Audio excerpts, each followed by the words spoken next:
Okay, we'll let you in.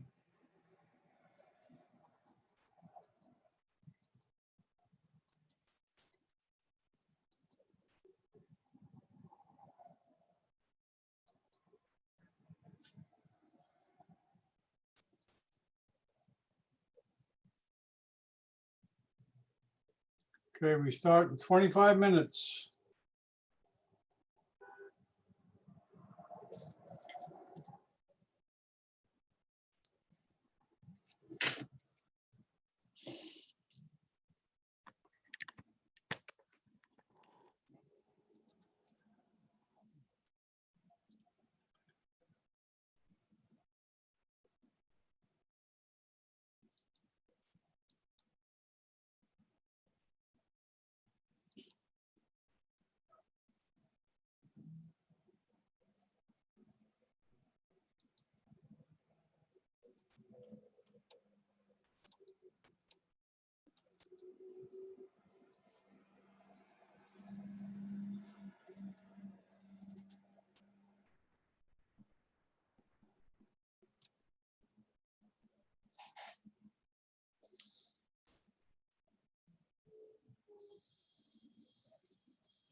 Greetings, Jose Garcia Caton.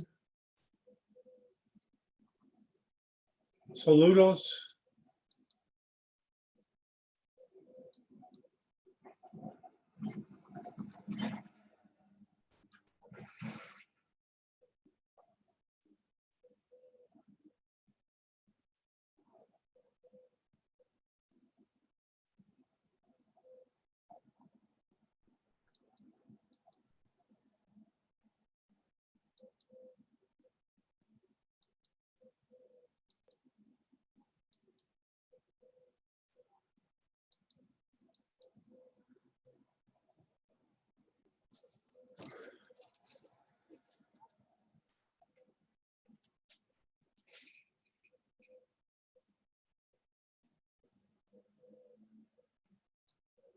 We'll be starting in 15 minutes.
Pero que tú, ¿qué es ahora?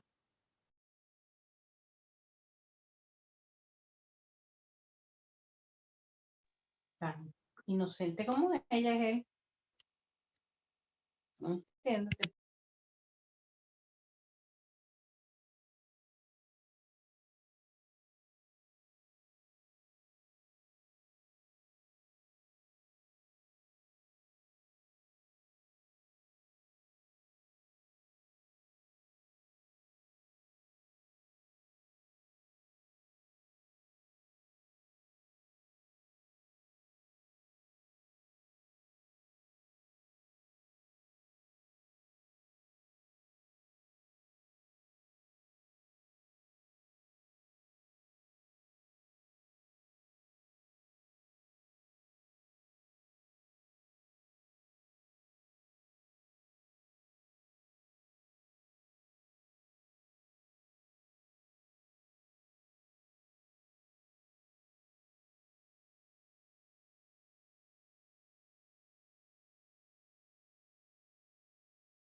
I'm sorry, I was wrong about the time. In an hour it starts. I got confused with the London time. So you're certainly welcome to stay if you want.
Hello? Hello?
Hello, Joanna.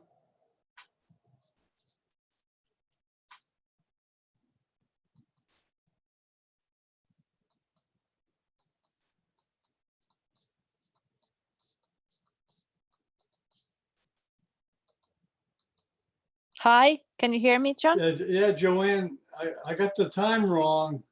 It starts in about 45 minutes. Okay. I played a trick on you. I told you it was earlier. So That's so sneaky. now you're stuck. You're stuck. Oh no. But am I still in? Because I cannot see no, myself. No. Do you have a camera finally? Don't tell me. You made the. It's still a sort of pro. Okay, well, whenever. Yes, definitely. So you say 15 minutes still, or what did you say? 45 minutes? Yeah, 45 minutes. 45 minutes. Yep. Okay. Okay. If I multitask a bit and then I come again, will that be okay? Yeah, I think so. Yeah. Okay, see you then. Yeah, because you're not happy unless you come late. You're not happy now because you're on Yes. time. You feel there's something missing in your life. This was sneaky. You've got to make somebody mad. You can't just like not bother anybody. You got to bother somebody, right? I think so too. Yeah. Yeah, I think you so. have a point. You have a fulfilled life if you bother somebody. This made my day. Yeah. Thanks for this. Okay, John. See you later. Yeah, okay. See you. Bye. Bye. Bye.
نگینی اعلان شده روزی سبب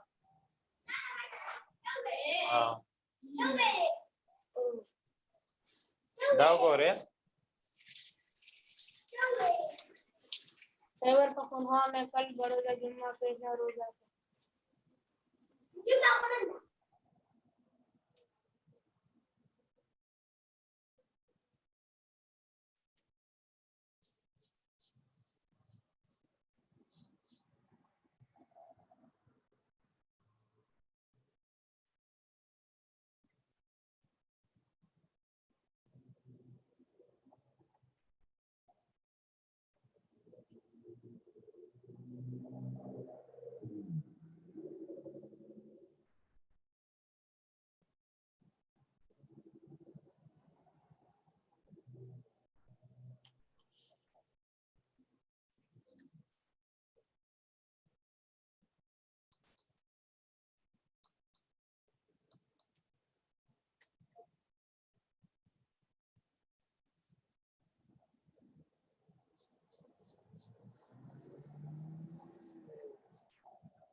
John, are you there?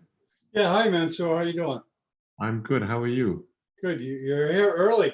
I know. Shall I come back in a few minutes? Is that okay? No, it doesn't matter. Yeah, you certainly. Yeah, it doesn't start for like 45 minutes. Okay. It's just I couldn't. I just wrote down the number for the Zoom meeting and then logged in myself. I didn't see a link, but as long as people know the link and what to do, that's fine. Yeah, if they click that link, they should be able to get in pretty straightforward. Where do you find the link? Because I didn't find it. Well, it's okay. Sorry. I put it on Facebook. I put it everywhere. I put it. Oh my God! Sorry, John. Yeah, it's in that ad I put in the Facebook. So they just copy the link Zoom. to get in the Zoom. Yeah. So they just copy the Zoom number and that's it. Okay. Yeah. No problem. Okay, I'll come back in a few minutes and. Yeah. Okay. Take your time. No worries. I had loads of videos, but I picked two to kind of highlight. Oh, you want to test them or try it to make sure, or you're okay? Are you confident of that? No, let's try it. Yeah, let's do it. We got time. Let's screw around with it. Yeah, so basically I've got to click share screen. Is that right? Right. Okay. Now, do you want the sound from the video, or you don't Not really. use the sound? Okay. So you don't have to make any special adjustments. Okay, just share screen and then go to the screen you want to share. Okay. Is it this one or is it? There you go. You got it. You see it, right? Well, I can see the PowerPoint presentation. I just Right. need to, Yeah, that's all you're supposed to see. just what the audience sees. Yeah. it's Okay, just- now you oh, yeah, want to make the video. screen bigger. Okay. I don't know Can how you you see do that. I think you click play. You see the play one? Yeah. Can you see the video? Yeah, I can see your arrow. No, there's no video yet. You gotta, Oh. yeah, it's not playing. Ah. It's not. How about no? Yes. No. No, no. But we're seeing your PowerPoint. That's the screen where you're showing us. No. Share. Resume share. Okay, okay, there's a play button at the top to the left. Play. There, try that. Okay, see it? I haven't put it into the PowerPoint presentation. That's the only thing. Okay, well, you'll have to get off the PowerPoint then and then open your video up. Okay. We can do that now. Go ahead. Get off the Okay. PowerPoint, go to the video and open it up and share. I've opened the video. How do I? Okay, you gotta get off that PowerPoint because you're sharing the PowerPoint. You gotta share something, you gotta share the video. So go back to the share and click share and then go to the screen that has the video. Do you know what I mean? Okay. So click new share and go to desktop. There you go. Okay, go. You can take us where you want. You own the screen now. Take us where you want. Video, website. Okay. Okay, you got it. You Video. got it.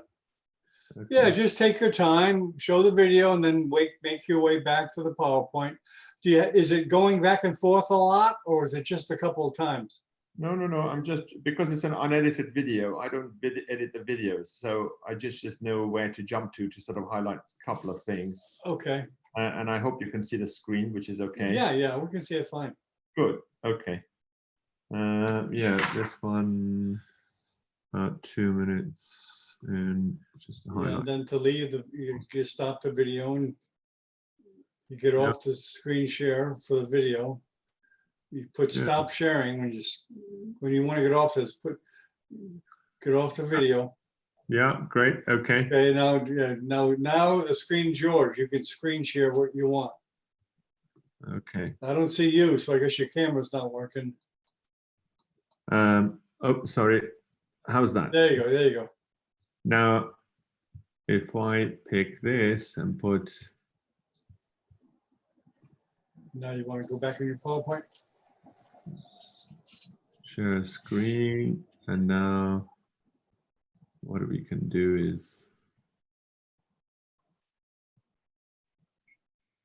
what if I just share the desktop? Can you see the PowerPoint presentation? Yeah, now? that's fine, that's fine.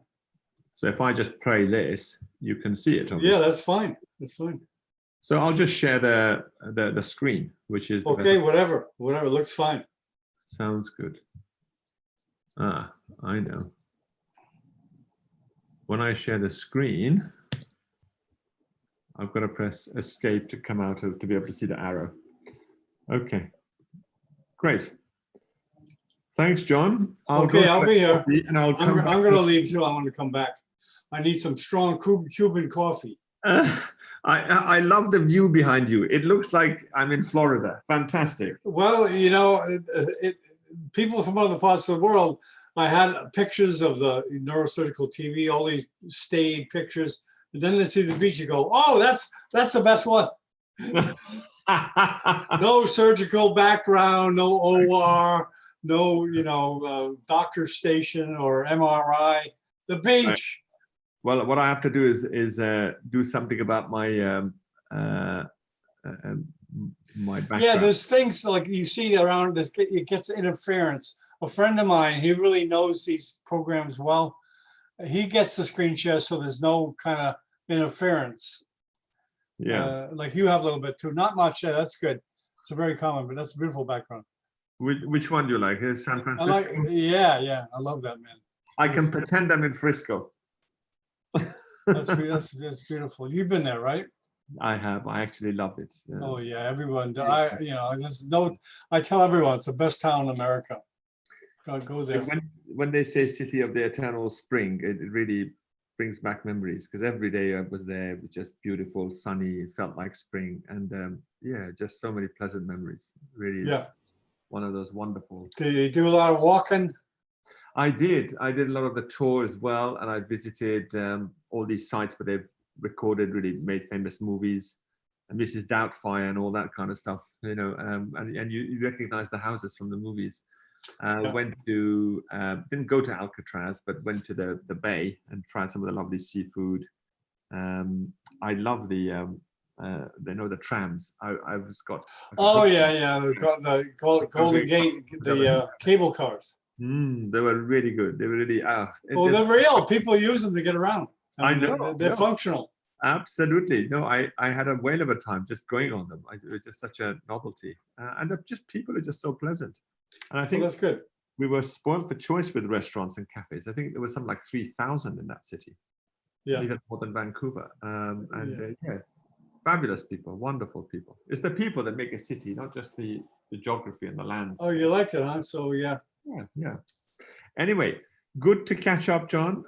I'll log in a few minutes with a cup of coffee. Yeah, go ahead. I want to get some myself. I'll be Okay. back. See you later.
I hope you couldn't see me get undressed there. It's possible. Hello, everybody. This is Rafid.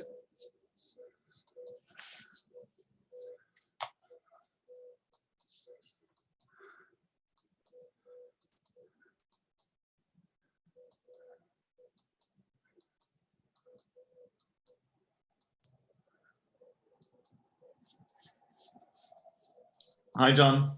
Hey, how you doing, Rafid? I'm good. I got the pleasure of seeing you undress as well. It's great. I know. I started getting my shirt. I said, "Wait a minute, my camera's on." I wasn't sure if that was somebody hacking in or, you know. This is part of the show, and it's free. Listen, John, me and Mansoor were talking until he comes on, and we're thinking, you know, we've had like a lot of inquiries on people who have been watching them, and I think we can set something up regular if you give us a sort of a kind of, not so much a marketing sort of logo kind of thing, but as in we're a known entity within your channel. So you can stick with Global Neurosurgery channel or social. Well, you know, that Global Neurosurgery channel, I think, has got a good hook to it. But I need to have people that are going to do a lot of shows in that channel. That's fine. So what we're going to do, or what you can do is just do it when you can, and other people do it when they can too. Well, that's what we're planning is we'll run it, you know, maybe 2-3 times a week, as in we'll have set times because people like consistency.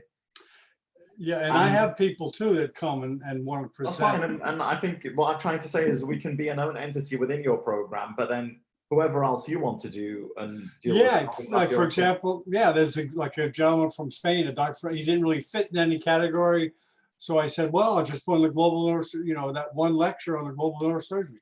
That's all. That's fine, but what we're thinking of is Mansoor and I is we'll do that, and maybe 2-3 times a week, and we can link in with some people who then will fill them. Do you see what I mean? Because we'll know who has good talks, who doesn't. Sure. So it'll be mostly from the UK crowd. Is that something that you're happy with? That's fine. That's fine. Yeah, that's fine. Okay, so we'll organize that. We'll give you set times, days, maybe 2-3 times a week, and we'll get people who are interested. And yeah, okay, we'll just see how it goes. See cool. how it goes. Just take it slow and just see how it goes. Take it slow. We had a lot of people this morning for Atul Goel. He attracts a big crowd anyways. Mostly Indian neurosurgeons, you know, residents especially. Yeah. But okay.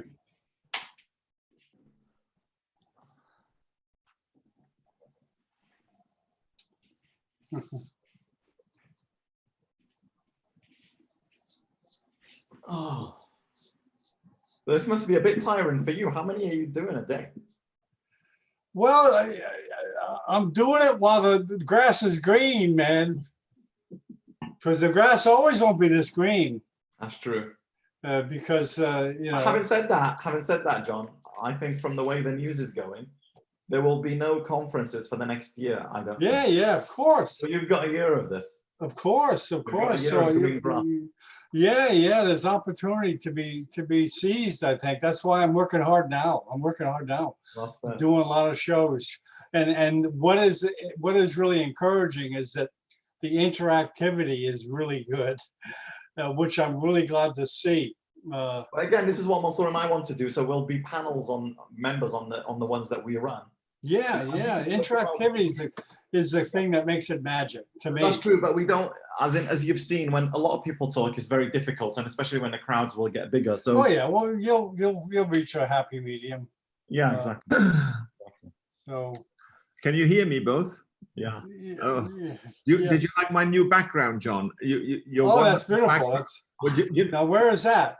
It's Brighton, and it's a unique shot. Let me just hide. Oh wow. It's taken by a drone. Oh, okay.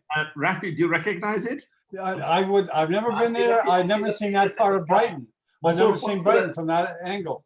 Mansoor, point to the British Airways towers, the penis in the sky. Show John the penis in the sky. Where's that? Is that a known thing, huh? Can I make mine screen bigger? Oh, it's here. Sorry, I have to hide. Oh, right on the shore there? It's a giant pole with a ring that goes up and down it. What's the significance? We're not on YouTube yet, are we? No, I hope not. But it's a magnificent monument. Yeah. I think we actually are. I think we are on YouTube. Well, John is not telling us, but I think we are. But having said that, John was just naked on live TV, so that's okay. Yeah, I know. Once I fell asleep. what, on TV? Yeah, well, I was filming in Pakistan like at 3 in the morning, and so usually I put the camera on and just let it go, but the camera was on me, not the screen, and I was sleeping. Don't get any ideas, neurosurgeons, whoever's listening. Yeah, I know that was bad.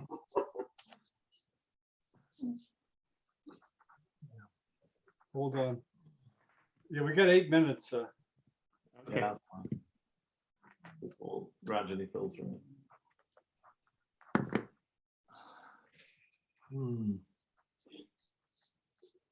Now, who do you guys want to see? Because we're trying to convince the big masters to do series. Well, that's what I'm saying, John. If you, because we'll give it, as in when people know each other, we'll give it some credibility to come on. That's why I'm saying, me and Mansoor will run something regular, and we'll bring these people on, the people who we feel will be helpful. Do you see what I mean? Because we know our trade, we know who will attract and all the rest of it. Sure, Yeah. sure. And you can go for the big names. Yeah, And I think you'll find the big names come now. I mean, not all of them, but they'll listen now.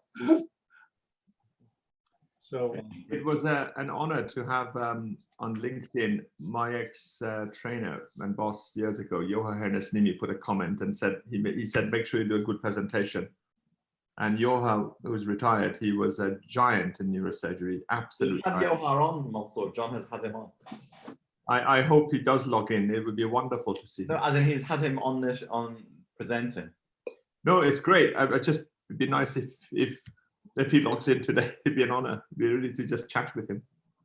It'd be wonderful. I'm having people come to me now. Helsinki on here. Some of his results I just thought might be nice. So that's Brighton in the background, right? This is another shot of Brighton. Rafi, do you recognize this? Well, it's hard not to. It's the Great Pier. Here. Anyway. Well, it's just a little swim to France, right? Yeah, if you keep going this way, you'll get to France. 27 miles. Is it only that much? No. I don't know. Is there one part of it that's only? I'm not sure. But I thought I remember. I might go for a swim tomorrow if I don't get arrested. The water's clean there. It's not polluted. It's pretty good. Yeah. The seaside is actually gorgeous in Hove. Yeah. Yeah, It's cold. The water must be cold, though, right? It's not Florida, that's for sure. You won't no, Florida's too warm. It's too parts of the year. It's like bath water. It's not comfortable at all. Really? Part of the year, yes. It's too warm if you're if you like colder water. But of course, if you like the hot water, it's beautiful. But there's yeah. Let's see. Do I recognize anybody? No, we've got a few minutes.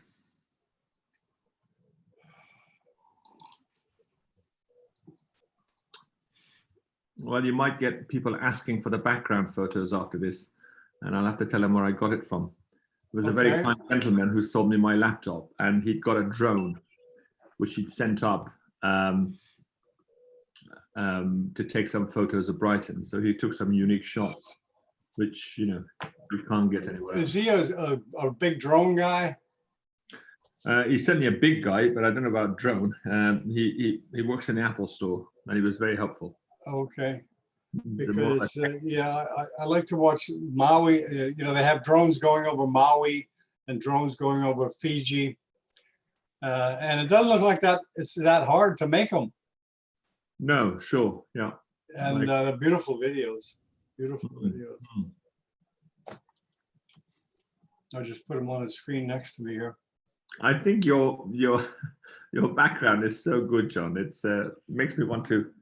Well, you know, one better. My brother's kid works for Telegram. She used to work for Google. She has a background with moving water. It's moving like it's the ocean, but it's moving. I said, get me that. But I tried to put it on this platform.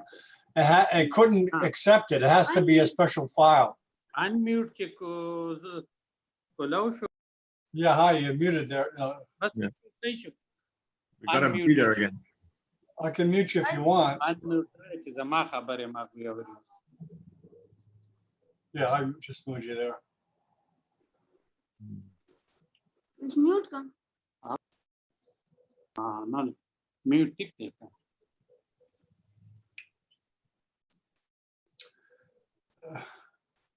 Rafid, My friends. yeah, I'll just introduce you and you just run it, okay? Well, it's Mansoor who's giving the presentation, not me. But Yeah, I know, but I'll introduce you to be like the host, you know? Oh, yeah, sure, yeah. And then you'll be able to determine how to do the زما خبره اوري. how to do the questions and stuff. That's fine. Just make sure there's no. You know what I think works pretty good is just let people ask them. I've been no, rather than texting them, you know, it's worked pretty good. So let's That's fine. continue If it's a small group, then maybe Yeah. or maybe at the end. Yeah, I think just asking questions would be fine. But John, remember, no bleeders. You have to. Yeah, I know.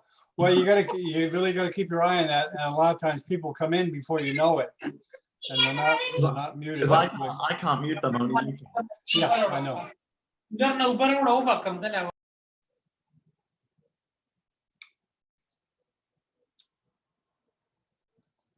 Okay, I muted you, Rafid. Unmuted you. And Akhtar, me. Actually, I'll mute everybody. Mute. Yeah, I would do it as the default is that you mute everybody. Yeah, let me just try the mute button. Mute all. Okay, everyone's muted. Okay, good. I'm the only one that's not, I'm the host that's not muted.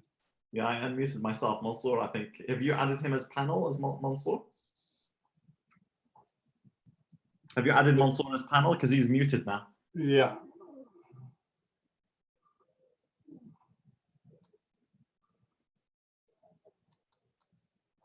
Can you hear me? Yeah, we can now. Yeah. Yeah. You know where the mute button is, right, Mansoor? Yeah. Yeah, you got to keep your finger on that. Yeah. Monitoring the presentation.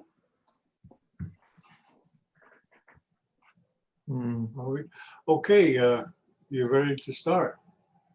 Okay, 10, 9, 8, 7, 6, 5, 4, 3, 2, 1. Good afternoon. It's Dr. John Bennett from Miami Beach, home of Neurosurgical TV. Today we have the pleasure of having Mansoor Foroughi, neurosurgeon from London and Brighton, I believe. He's going to make the presentation on management of colloid cysts and surgical tips. And let me just go around quickly and introduce people from the panel. Good day, Rafid. Hi, John. So my name is Rafid. I'm a food neurosurgeon in Brighton and London, and I work closely with Mansoor. And as we've been mentioning, hopefully we can run something regular, educational. And yeah, I'm looking forward myself to hearing this talk today from Mansoor on colloid cysts and all the different approaches. Okay, very good. Kay Hamid, are you there, Kay? This sometimes is a little clumsy. If people don't, okay, let me see. Is anyone else available to be introduced? Andros Bukas. I'm not very successful with this usually. Okay, let's just turn it over to Mansoor. Welcome, and it's all yours. Okay, good evening, everybody. I'm Mansoor Foroughi, one of the neurosurgeons from southeast of England, and it's a pleasure to have an opportunity to discuss with you and do a presentation about colloid cysts. We could talk about this subject for hours and hours, literally, and show you dozens of videos, but well, actually not dozens, 1.5 dozen. But I just picked some relevant points to share with trainees and also colleagues, and I'd be honored to answer any questions and share experiences with you. And hopefully during the discussion, we can touch on some important points and share some tips regarding management and some surgical tips, particularly for endoscopy. Let's see if we can share this screen. Here we go. Okay, can you see the screen? Yeah, there you go. Fantastic. Perfect. So I put it as to operate or not to operate. That's the question. It's a bit Shakespearean, but really that's one of the important questions to answer with this whole subject. So what are colloid cysts? We know that that ectopic endodermal migration in the velum into positum, supposedly embryologically, and this occurs during development and embryological development. Importantly, they say the incidence is 3.2 colloid cysts per million. By incidence, we mean number of new cases per year in a population. We think actually the incidence is obviously much higher than this because of a very important scenario, which I'll touch upon, which is incidentally detected colloid cysts because of so many scans being done in the population. And we'll come back to this. The origin of this is supposed to be in the rostral aspect of the third ventricular roof, and they're supposed to project inferiorly, but obviously that's not going to be the case all the time, which I'll also discuss. And they're attached to the wall of the third ventricle by a stem that provides a partial stability in the lumen ventricle.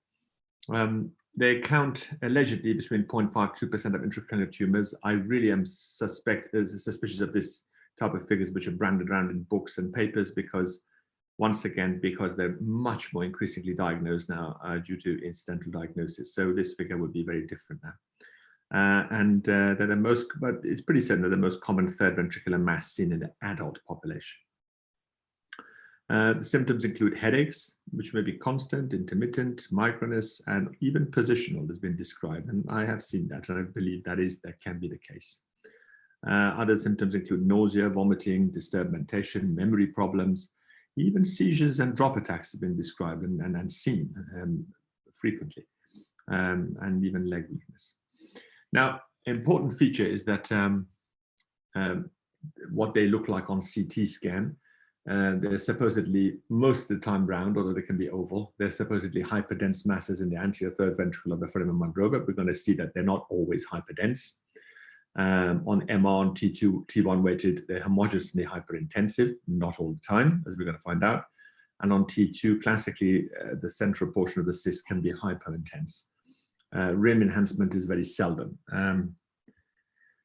This is one that you see on a CT scan, see with a dark center and bright all around. This is another one on a CT scan with a hypodensity and a substantially large one.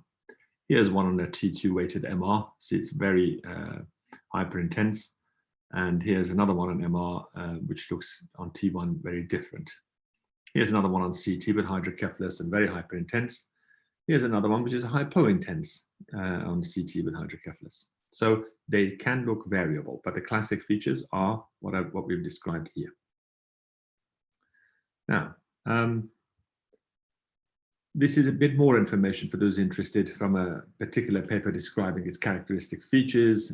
68 incidentally discovered colloid cysts varying in size between 1 to 5 and 32%, 5 to 10 and 54%, 10 mils in millimeter diameter in about 13%. And these papers that describe these, interestingly, you go to big countries and big units, you're going to find different descriptions. In smaller setups and smaller countries, you're going to have, again, different sizes. And it really depends what population you look at in terms of presentation. In the modern Western world, if you like, or technologically advanced world, you're going to find a lot more incidentally discovered ones. And of course, other parts of the world, you're going to find a lot more symptomatic ones that have a scan because of a need. And therefore, they're inevitably going to be larger. And these are the characteristics which are described in terms of various proportions, which I've put there for you. I'm happy to share this with others later. Surgical options include transcallosal approach, which we're going to talk about a bit, and an excision. There's transcortical approach and excision, which we're going to talk about as well. Endoscopic fenestration excision, which I'm going to talk mainly about and share some tips with you. Stereotactic aspiration was one that was described in textbooks before, hardly ever done, but I'm going to discuss and show you a video how to aspirate endoscopically and even not excise it if you don't have to, particularly in elderly population, if it's aspiratable. And there are some tricks with that which you can use with suction, and of course with the new advanced Kusa systems which are available now. And of course there's just a simple insertion of a shunt, which we're going to discuss briefly. So this is one with hydrocephalus, pretty easy to discuss, to decide what to do here. Rafid, can you hear me at all? Yeah, I'm listening. I mean, we're going to have some case presentations at the end, some case series that'd be important nice to interact with those who are logging on to see what questions they have and what options.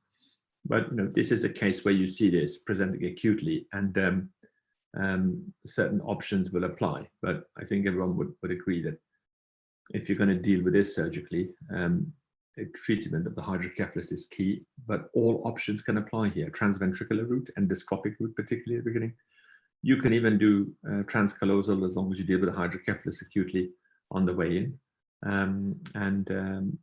Even shunt procedure can apply. But this is one of those nice diagnoses and conditions where it is relatively rare to get an acute case, and your options should be chosen. Your options should be chosen from the repertoire depending on your skill set and how you're training and what's available to you and what you're comfortable in doing, not just because it's there.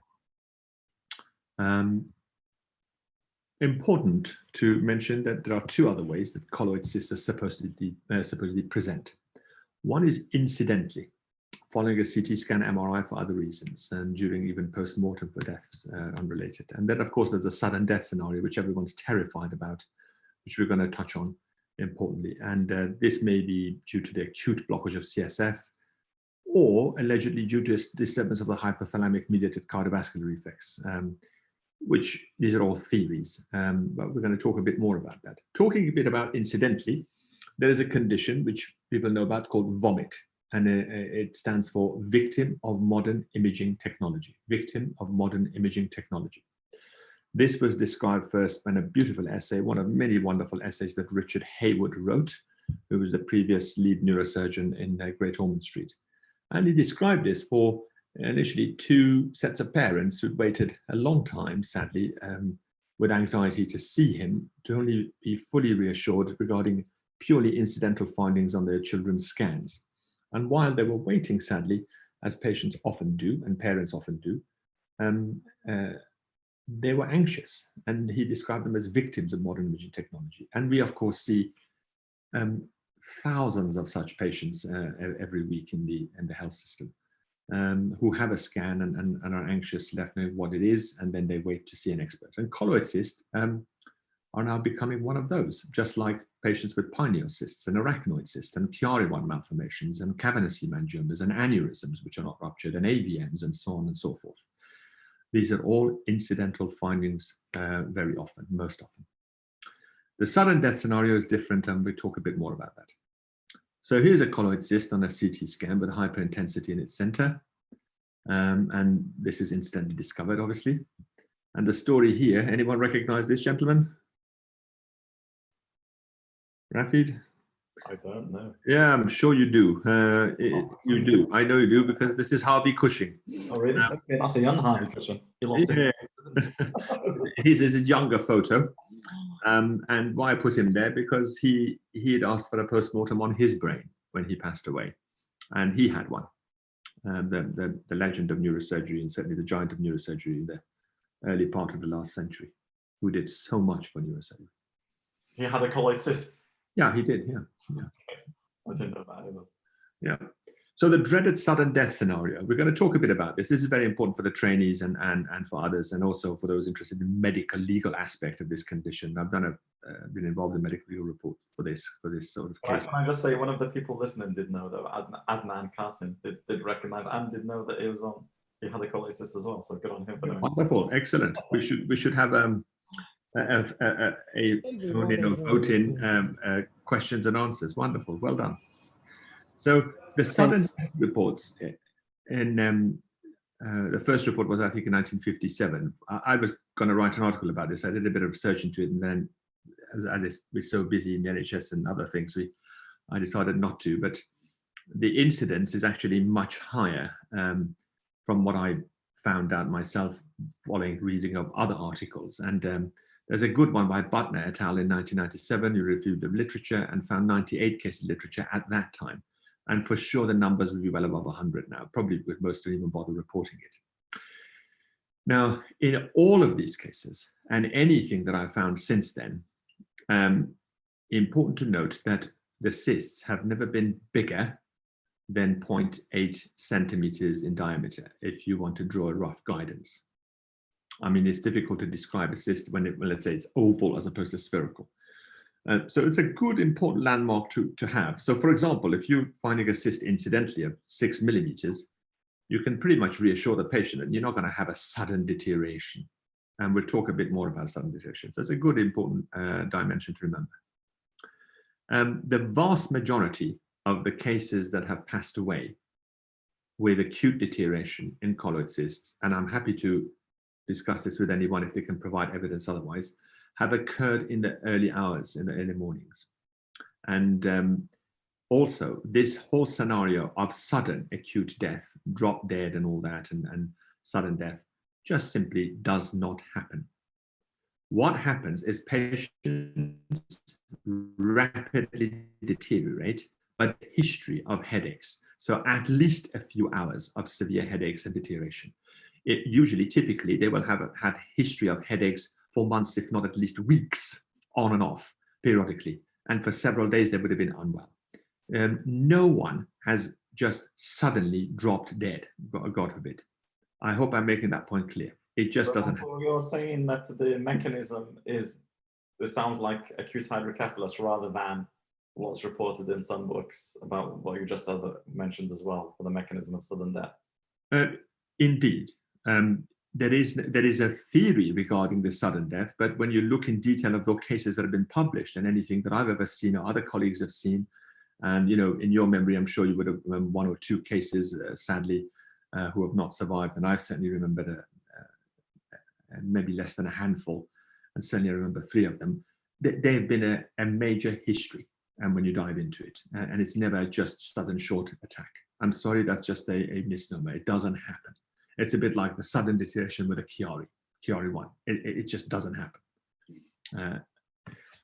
And although much more likely with a colloid cyst, the history is several hours. Typically, the patients have had severe headaches for hours, if not days, quite often for weeks, on and off, and it's just got gradually worse and worse. Then they've been exhausted, gone to bed, and then sadly not woken up, and etc. And I can share with you several other stories of acute attacks which I've seen over the years. I haven't done many of them, but just over, I think 24 is the account of my case series, and 11, the last 11 have all been done endoscopically, and I haven't done one for some time now. So they're quite rare to present, but if you're going to do them electively for those, then it's a different matter, as some people are starting to do that, and some have been doing it for years, which I'll discuss. Now, some other features. This is from the paper by, I'm sorry, my pointer's not working, but by Beaumont from 2016. But all these papers I've quoted there are saying the same thing, which I've quoted in these last 2 slides about the sizes, dimensions, sudden attacks, and all that.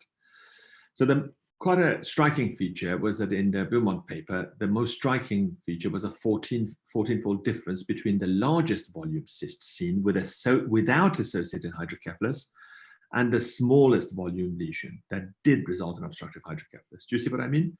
So there is a huge difference between, there was a notable huge difference between one size, maximum size, that didn't cause any symptoms and a small one that did.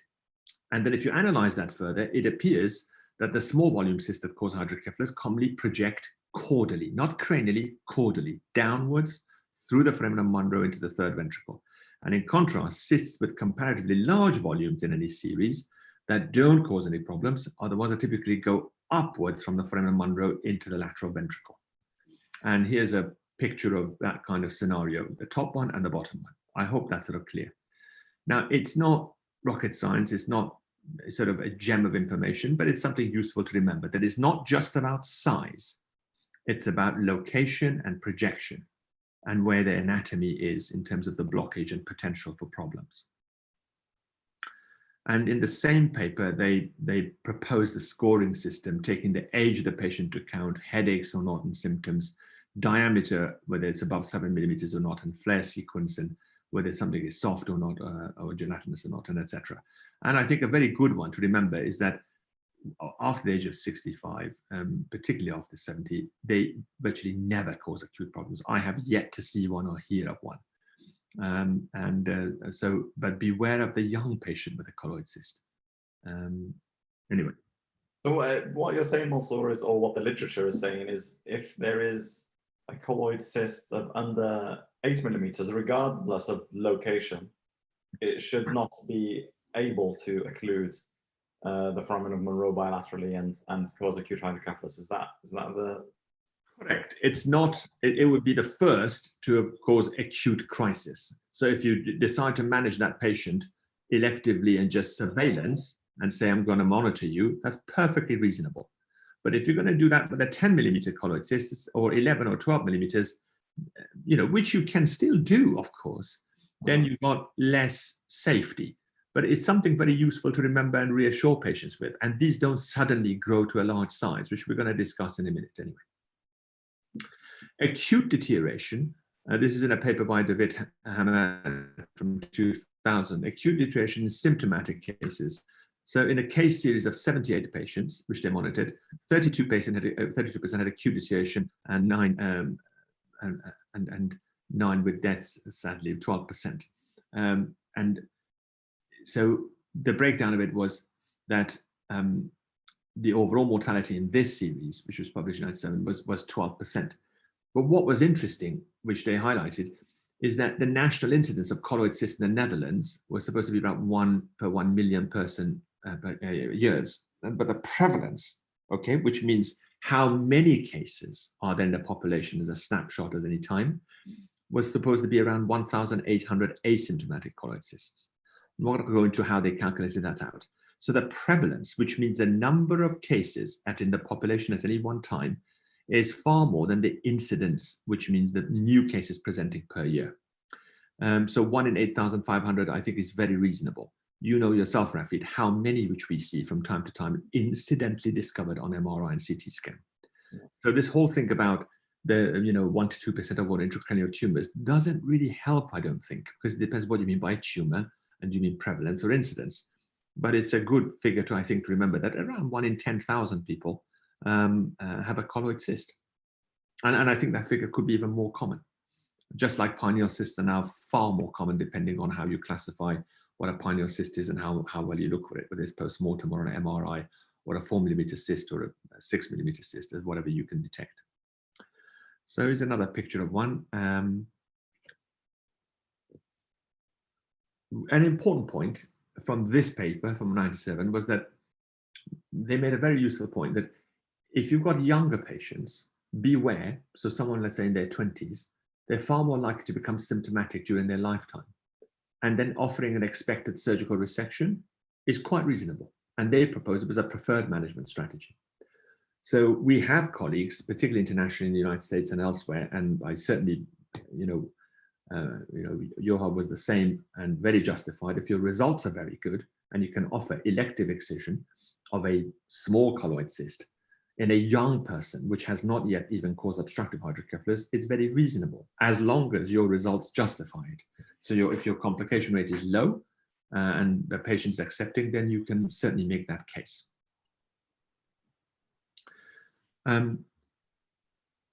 This is from another very useful publication where they monitored 25-year interval, 162 patients with colloid cysts. This is from Pollock, 1999. And you've got the breakdown of the years and the sizes and etc. But what is interesting is the next slide. The natural history of asymptomatic colloid cyst. The review at 2, 5, and 10 years was done in 40, 28, and 14 patients respectively. But the incidence of symptomatic progression was 0, 0, and then 8% at 2, 5, and 10 years respectively. So for me, it's a very useful figure to remember that if patients ask, you can say, well, look, as far as progression, symptomatic progression, when you follow up for 10 years, about 8% can progress to become symptomatic in asymptomatic cases. And in their review, no patients died suddenly during follow-up interval. I have never experienced that during anyone that I've followed up or anyone that any colleague has followed up that I've known. And it'd be very interesting to have, one day a paper reviewing large series of acute deteriorations to see how they, what happened to these patients, particularly from a recent series. That would be very interesting, and pooling results together, maybe nationally.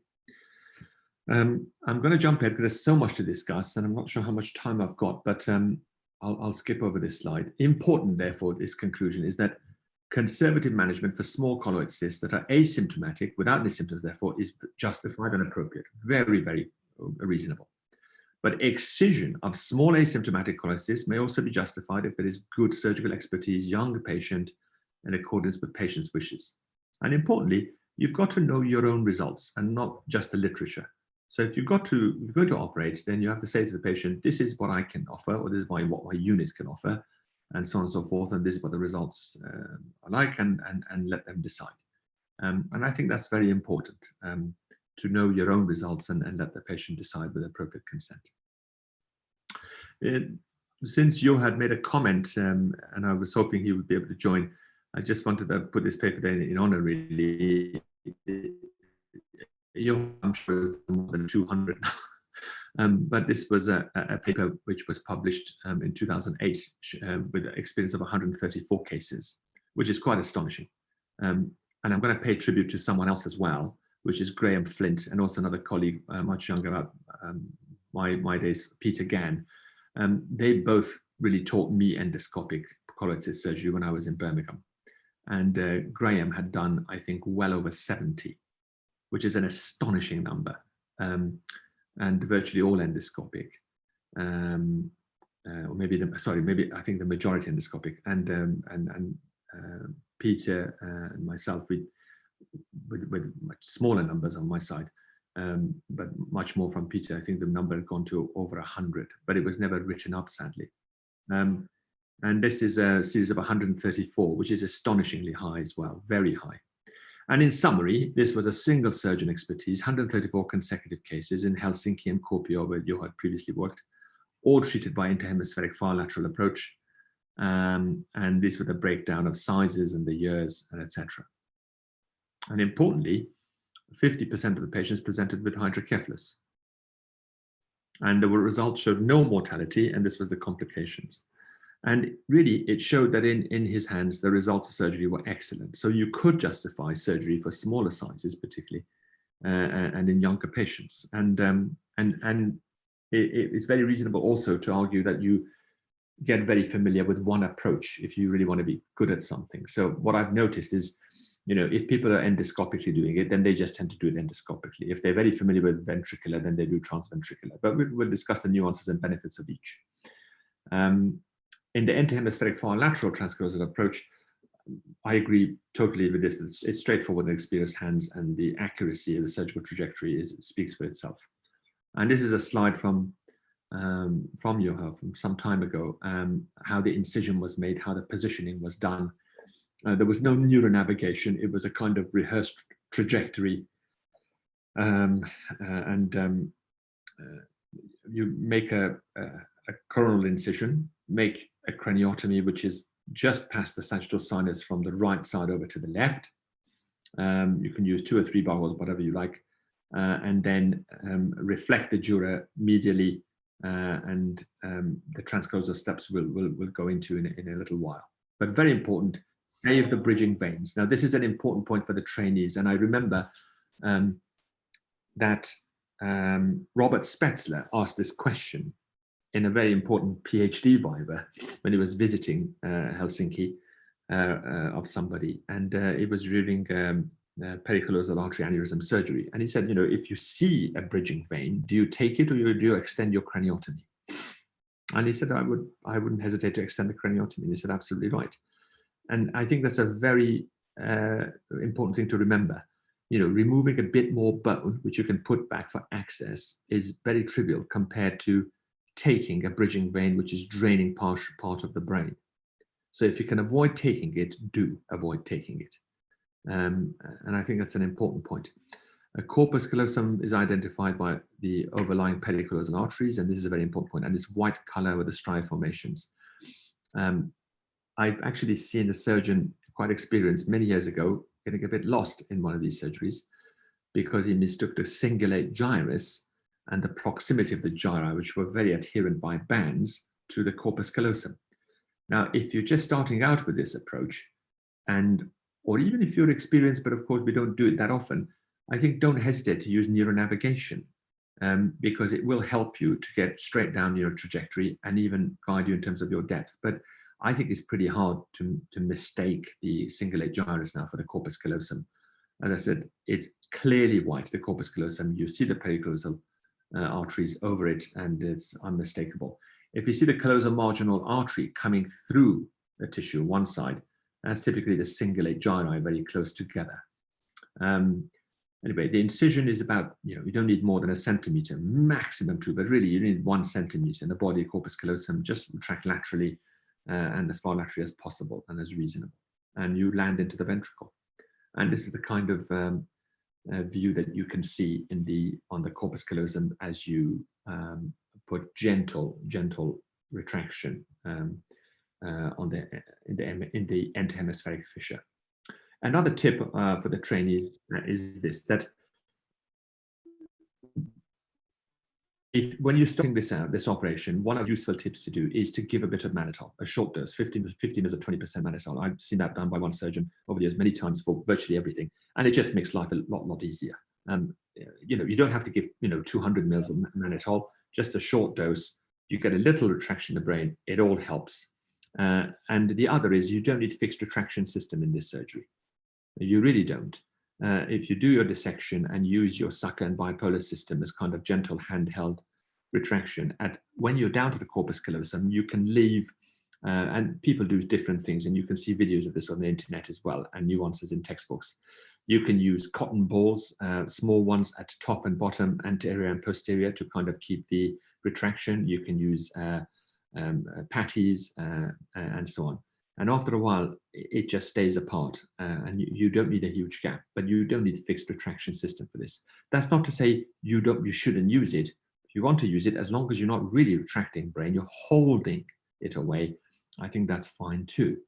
But it's a small hole down the microscope and quite a lovely approach to use. Very important, save the ventricular veins. And we'll talk a bit more about that. Well, I'll tell you a tip now. In third ventricular surgery, and it was during a session with Ugor Ture, who mentioned this point. Third ventricular surgery is rare, let's face it, no one does lots of it. But if you're going to go into the third ventricle in microsurgical dissection, then you typically got down to the foramen Monro and put the choroid plexus to one side medially and go in the fissure. And obviously you don't go through the foramen Monro, you go from the posterior aspect of it. But one of the things that will help is knowing which side has got a dominant vein. And if you do a CTA, you will see typically, as he described, that one foramen Monro has got a bigger thalamostriate vein going through it than the other. And use the smaller one for such access. And it's something nice to look at on MR or imaging, whatever you've got, before any such surgery for colloid cysts, to see what's the veins like and around the foramen Monro ventricular system. It will give you some preparation. There are some tips, particularly with endoscopic resection. I'm going to jump ahead. So this is just some useful slides I've got on the internet to kind of describe things, but it's more or less what I've said. But the bottom picture, when you go down the endohemispheric fissure, you've separated the the cingulate gyri from each other. You're down onto the corpus callosum. You go between the pedicallosal arteries, and be aware that sometimes there might be a connection between both of them. So you pick your spot, 1 centimeter incision through the corpus callosum, and you then take care to orientate yourself to go one side or the other. If you go in the midline, you could end up within the septum. within the cavum, and then you'd be right between the fornices, the low region. So it's, remember to go one side or the other, and right, of course, you want to go through the right side, as virtually always. And if you go to the right side, you see the right-sided picture of the ventricle. So you know on the right ventricle because you see the choroid fissure, you see the thalamostriate vein, and you see the septal vein going towards the septum on the right-hand side medially, and you see the caudate vein anteriorly, and so on. And you know you're in the right lateral ventricle looking at the foramen Monro. And this is some more pictures to kind of illustrate what you see. And this is where we mean you do not damage the veins in the ventricle, because then you will get some kind of infarction, sadly. So it's mandatory, really crucial, not to damage the veins.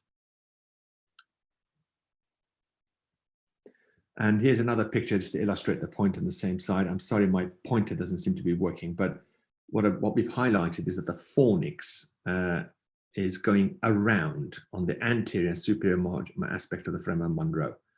That you don't want to damage, and absolutely never in both sides in any kind of surgery, but even one side, just you don't want to damage that because it will affect the memory function. Thank you for highlighting that, Rafid. I think that's you anyway. It wasn't me. I think we've got some AI going on here. Thank you very much. By hinting. So I'm not sure people can interact, but I'm going to describe the rest of the stuff with some cases, and then I've got some videos to share with you if you like. Are there any questions at the moment? Oh, okay. Well, again, it's Adnan. Adnan is on it. He Yeah. did the arrow. I don't know how they clearly knows a lot more about it than we do. But no, there's no questions yet. But although I'm interjecting outside of the topic, Mansoor, what I have mentioned to the guys is we're forming a WhatsApp group so that we can update regularly about the teaching session. So as John forms the posters, then we can shoot out a flyer to people. Sure. Regular days at 7 p.m. No, that's excellent. So Rafid, I just want to ask everybody, here, this is a patient who's presented acutely. Let's say the GCS is low, they become drowsy, they were sitting around in A&E with headaches, and then they've deteriorated, and this is their scan after intubation ventilation. Okay, so let's just say GCS was 8 before intubation ventilation, pupils equal and reactive still, and this is your CT scan, and you see a colloid cyst causing acute hydrocephalus. What are the options here? So, okay, we're asking everybody who's logged Yeah, in. if anyone wants to make any comment, what operation you would perform? What are the options? And I think questions you may want first of all before so we've got Dr. Nitin saying that he'd go for an EVD. Yeah. So that's a very good point. I think you go by what's available. Not every neurosurgeon is a colloid cyst neurosurgeon. You're on call. Maybe you might be a mainly spine neurosurgeon, do a bit of cranial. And I think if you put an EVD, that's very reasonable. So we have a few colleagues suggesting EVD, bilateral EVDs. And yeah, I think that's an important point, which we're just coming on to. So it's not beware. This is very important pearl. And I dealt with a medical legal case with this, sadly, from elsewhere. If you put an EVD one side, the other ventricle may not be dealt with and deflated. So beware of that. So if you put an EVD, that's fine. Then take the patient for a repeat scan to make sure that the ventricle has been deflated as well, if that's all you're going to do in the acute stage. And that's perfectly reasonable. But make sure you deflate both lateral ventricles. It's likely you will get both lateral ventricles deflated on EVD, but you may not. And this is a rare scenario, but it can happen. Another option is you just go to acute surgery. Although I've known one case in A&E for a needle to be put in through supraorbital region into the ventricular space to save a life acutely because they were going to be delayed in going to theatre, but that's another matter. If you're going to do an EVD, you can do one even with a Qajar guided EVD as an emergency. As I said, handheld thing, disposable set, you could do that in theatre, absolutely fine. But we were to do both sides if you need to following a repeat CT scan. Another option is to do an acute surgery, major surgery. You can do transventricular excision urgently. Just go straight to theatre and do that. You can do an endoscopic acute excision to deal with that urgently. And I think that's very reasonable. But an important step is when you put your endoscope in, what must you do in the beginning, which I think is a very good tip for everybody. Well, that is to perform a septostomy, or at least ensure that the ventricles are communicating. And if it's acute hydrocephalus in a young person, there may not be any gaps in the septum. It might be closed off. So you do a septostomy straight away is the first thing you do before you get any other thing done, because you might get bleeding, you might not have done the septostomy, it might have to come out, which is highly unlikely. So the first thing you do is do a septostomy. It's very easy. You just pop your bipolar probe through the endoscope, and just as if like you're drawing with a pencil, just go a nice part of the septum where there's no blood vessels and just make a cut. And you can just make a window using your bipolar. And Alexandro's got that right. Excellent, excellent. Well done, Alexandro. Well done. Then you can, continue to the endoscopic excision. And let's just say your excision is not successful, which I think should be, or at least a 90% excision. If not, you leave a bit of capsule, but you should be able to get rid of the colloid cyst the vast majority of the time endoscopically. Then you can just treat the patient later on with an EVD for a while and then convert to a shunt, because you've done a septostomy. If there was any doubt, at least both ventricles are communicating. Or you can just leave an EVD on one side, knowing that both sides are communicating. That's why septostomy is useful.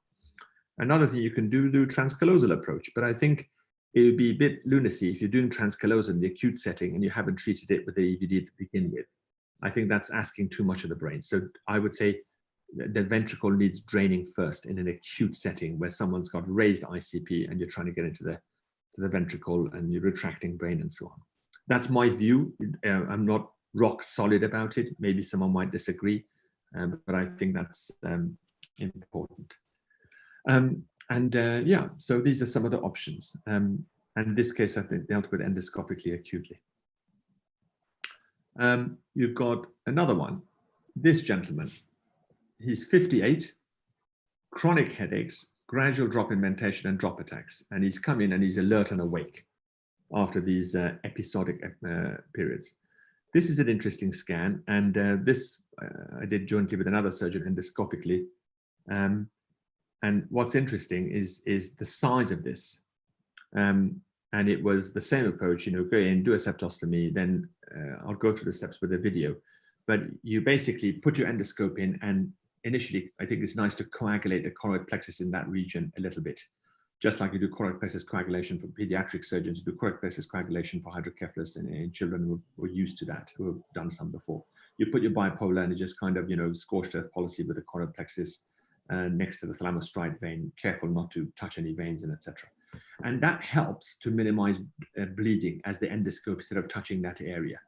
And you obviously have to negotiate and be careful about it, especially depending on the size of the thalamostriate vein on that side. Then you can aspirate, well, perforate the cyst, and I'll show you a technique on video how to do that. And of course, you've got a very good piece of kit now, which is rarely used because there are not many cases, which is a very small mini Cusa, which you can use to aspirate this fluid. And I have yet to use it, although I've known colleagues to use it and have success with it. I've previously just used the suction. And when you see a cyst like this, it's very suckable. It is suckable. And so, on that note, there was a question about how do you, I know you touched on it a bit, but how do you assess the consistency of the colloid cyst, and what do you depend on mostly, CT or MRI? Yes, MRI. If you see a cyst like this, it's almost certainly going to be gelatinous and very soft, and the consistency is going to be soft. Because of just the way it looks on T1 and T2, which we've already described, because the vast majority are soft. If you see calcification on CT scan, it's a different matter, but those are going to be usually quite old patients and chronic and all that. But in the acute presentation, relatively acute in this case, this was soft and quite clearly the case when you put the endoscope in. And the benefit of endoscopic is that what you can do is put the endoscope in, but prepare to do it transventricular if you're not doing well. And I've had to simply convert one endoscopic case to transventricular, and that's fine. You've lost nothing. You've put a very small incision into the cortex. All you do is just minor extension to be able to get your retractor system or brain holding retractors in, and then excise it by microsurgery. And that's fine. That's one of the benefits of endoscopic, that you can do that if all else is failing. And you probably have to do that maybe 1 in 10. And when we aspirate it, when we make an incision in this, gelatinous stuff comes out, and you just put your suction on the endoscope, whichever endoscope that you've got.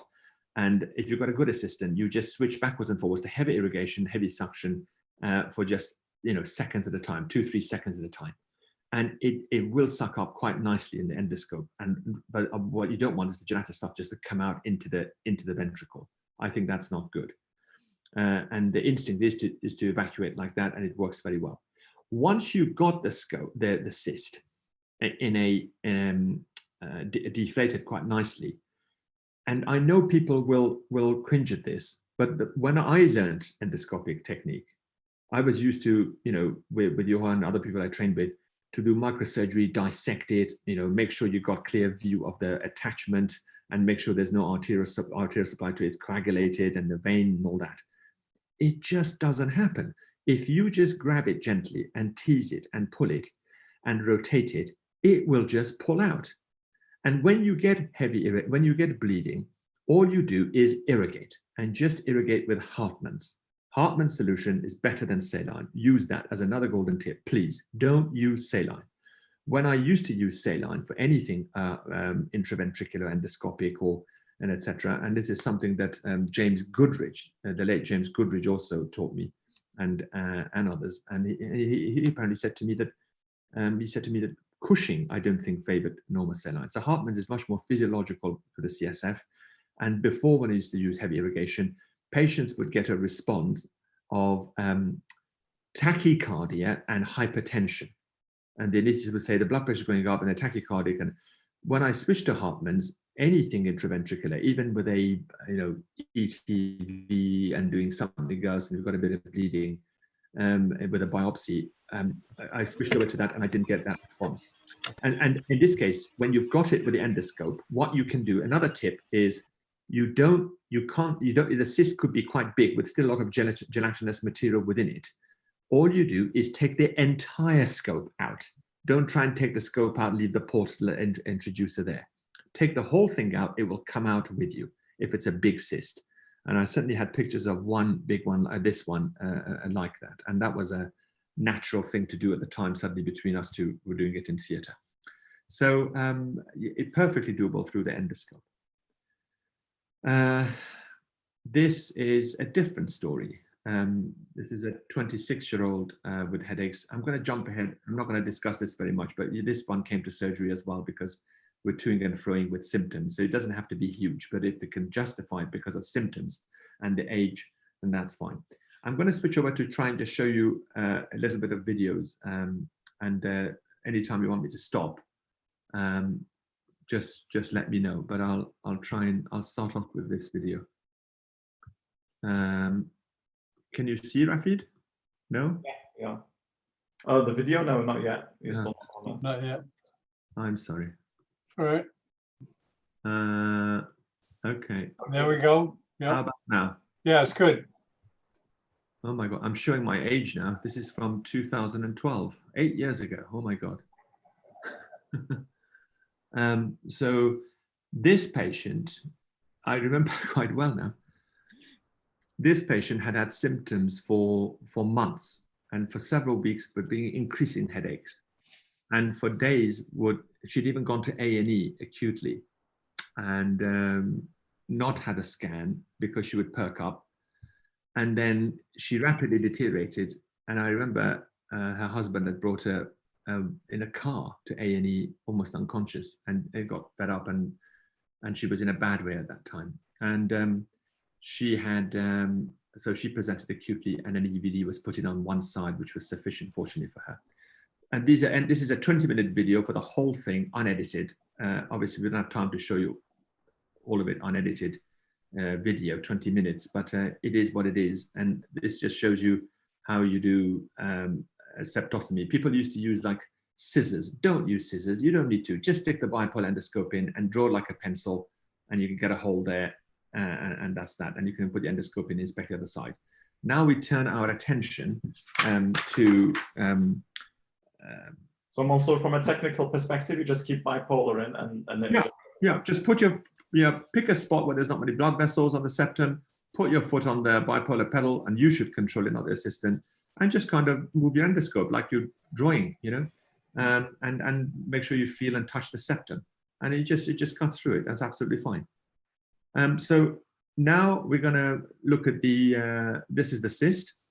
And so the next thing is, I chose here not to coagulate the choroid plexus because I was just anxious to just get the cyst done. I think I just went for this pretty quickly.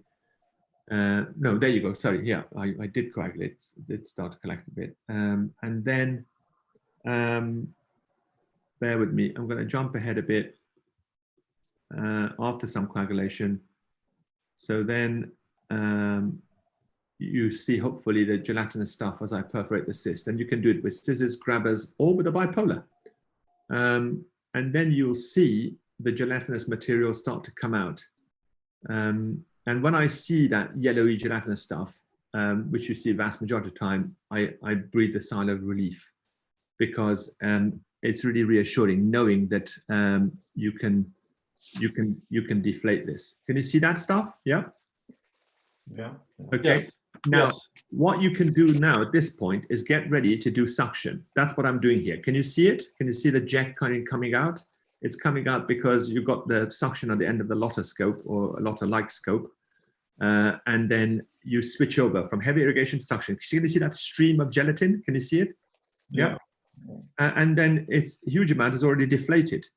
And then as it gets more and more, you put the scope there, get it really close to it, irrigate heavily, suction, irrigate heavily, suction, until more and more this material comes out. And then I'm going to jump ahead a little bit by 2 minutes. So this is, you'll see now more of it. Can you see the kind of blob of gelatin? You can use the grabber to grab some of it, but then you start to see the capsule as you've deflated it.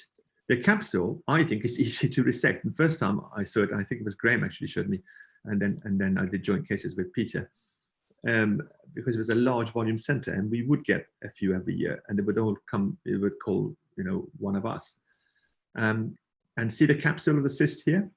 So you can just grab grab it gently and then twist. I'm just trying to find a point where I've done this, and it will just come away with you. But gently, just keep heavy irrigation and gently. I'm just going to jump ahead a little bit to where I can find it. Sorry, that was it. But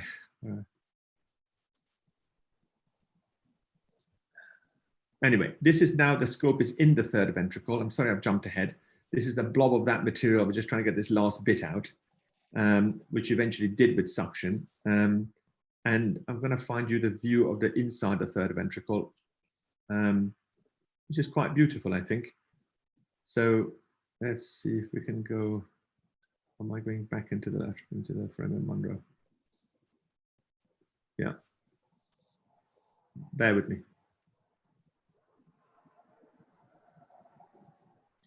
Because when you go to the Freeman Monroe, you see a lovely anatomy, which you see, you know, with other endoscopic stuff. Can you see the aqueduct there on your left at the bottom? And if I go a little bit deeper, you can see the posterior commissure, which is just above and posterior to the aqueduct. We'll see it a bit better in the next video. Can I show you another one, if I may? Sure. Because I think this is useful for the trainees and any other consultants who haven't got the CUSA. And I've got more to show you, but this is another one. This is from 2013. Oh, yeah. Can you see this one? Yes, no? Yeah. Oh, right. My apologies. How about now? Yeah. Good. Okay. So this is a cyst that was causing hydrocephalus intermittently. Patient, lot of symptoms, definitely hydrocephalic, but not clearly blocking, you know, the ventricle. But it was, you know, we decided to do it, and he was symptomatic on and off and was fed up, and we were worried that he's going to block sometime. So I'm putting an endoscope in. You can see, you just missed a good view. Let me just freeze it here as I put the endoscope in. And this is again unedited. This was only a 7-minute video. That's how long it took. Can you see this view here? Can you see my pointer? Yes. Great. Mammillary bodies, floor the third ventricle. This here is the infundibular recess. Okay, imagine like a big dip inwards. Above that would be the optic, and above that higher would be the optic recess, and above that is the anterior commissure, more anteriorly. Okay, so now if I look backwards, I will see the aqueduct. It's here. Can you see that? Here. Yes. Now you might say, how come you're able to get such a good view of the aqueduct? Well, because the trajectory of the scope is slightly more anterior. So it's as if you're going to do almost like a pineal biopsy. So your trajectory with your scope, you've got to be mindful. Here, I came more anteriorly on purpose because that colloid cyst is more posterior in the third ventricle, and I want to get right into access it by looking backwards at it. It was dangling at the top of the third ventricle, at the top, like a sort of a little plum. So the trajectory I've got is on purpose more anterior. And that's the aqueduct. I can see the virillar posterior commissure. Can you see that there? That's the posterior commissure. And I still can't see the colloid cyst, but I can see a bit of it here. Okay, there. Can you see it? Here. Now, we're going to go ahead until I find, this is a nice aspiration, and I really had to aspirate it heavily and left a lot of it behind, but I was happy enough with it. So I made a hole in it here. Okay, can you see that gelatinous stuff coming out? Yes. Just do it in a minute. Sorry, yeah, with a grabber. Can you see that? Now, Yes. this looks more tough and less liquid, but I'm putting a bit of suction, having a check, and it's one hand with a lotoscope, or a Lotter type one, the old Lotter. But you can do it with an Oi Handy Pro as well, or anyone. Now, you put heavy suction on you put a suction tube on the exit port of the scope, and irrigate heavily, and on and off, like 2 seconds at a time.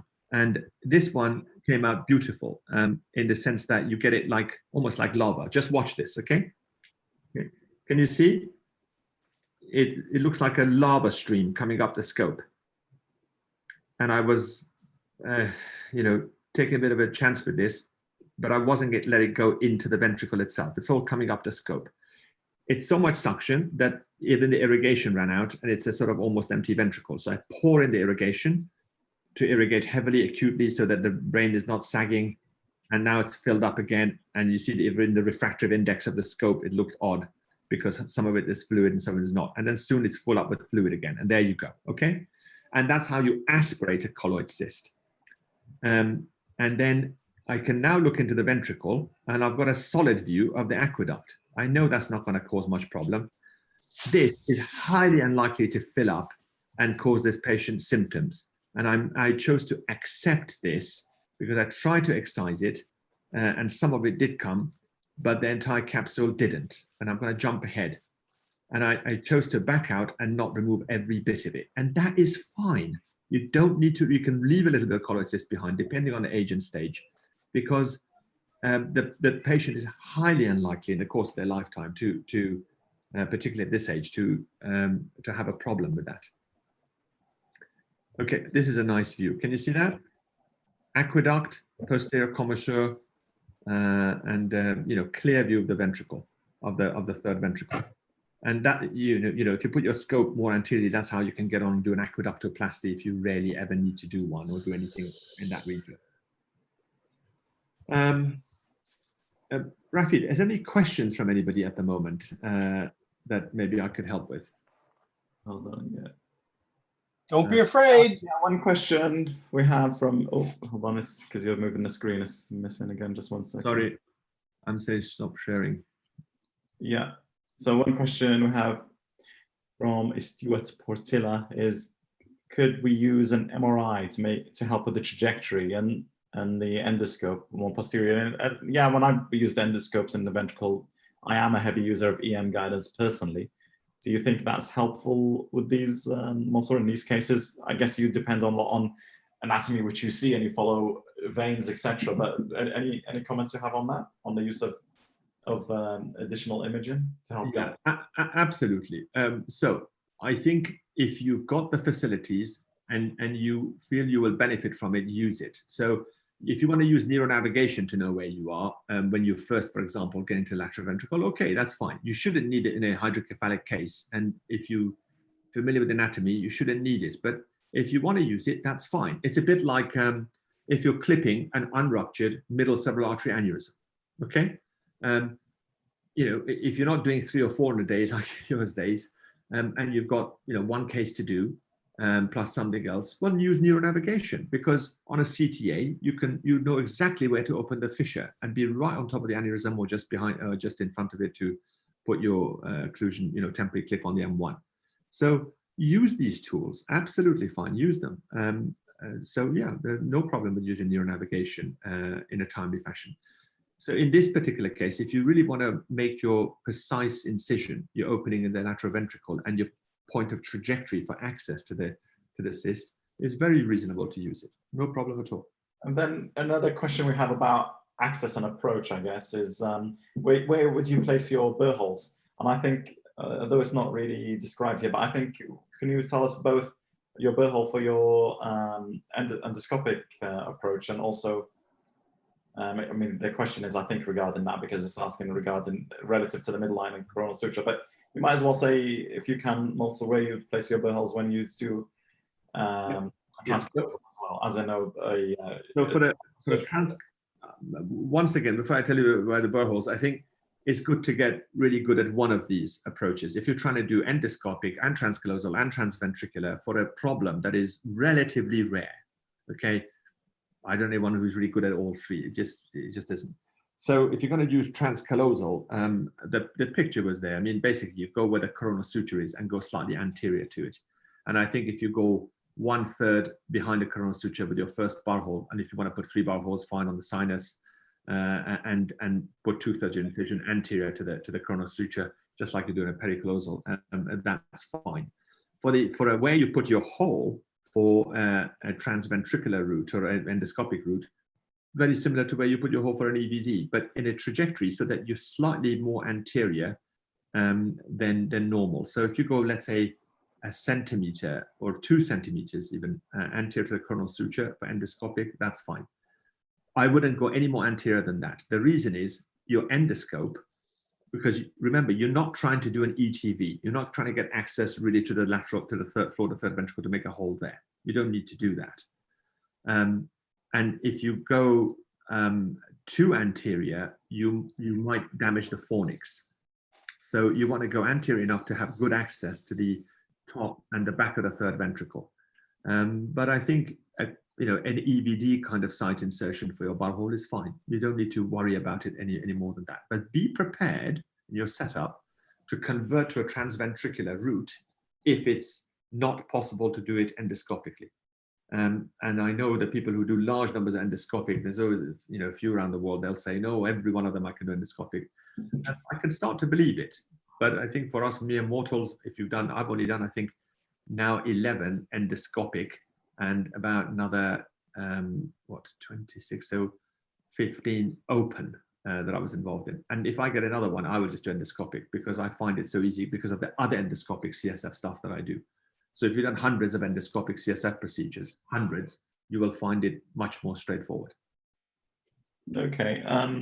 I mean, and regarding that, the approach, we had a question from Rahul who's asking, how do you decide? I mean, you've already mentioned and answered, but how do you decide the difference between whether you go for microsurgical or endoscopic excision? I don't know if everybody's hearing that, but that's the applause for the NHS. You can hear it. Oh, wonderful. We should be clapping.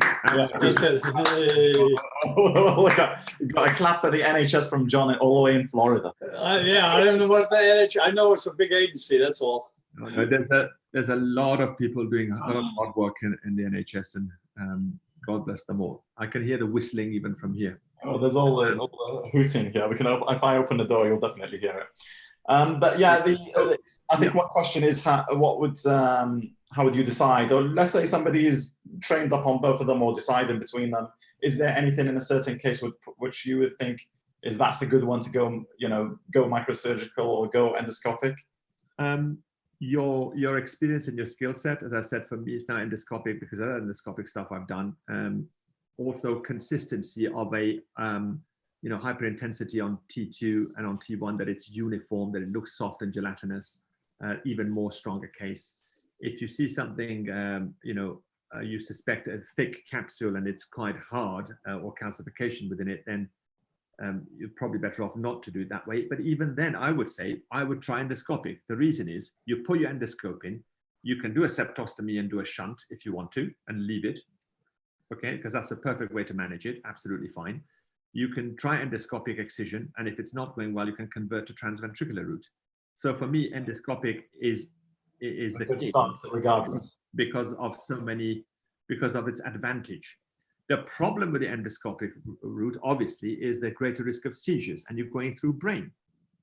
So, some who hate doing that, and I can understand that, will say it's much better going through a corpus callosum of 1 centimeter incision.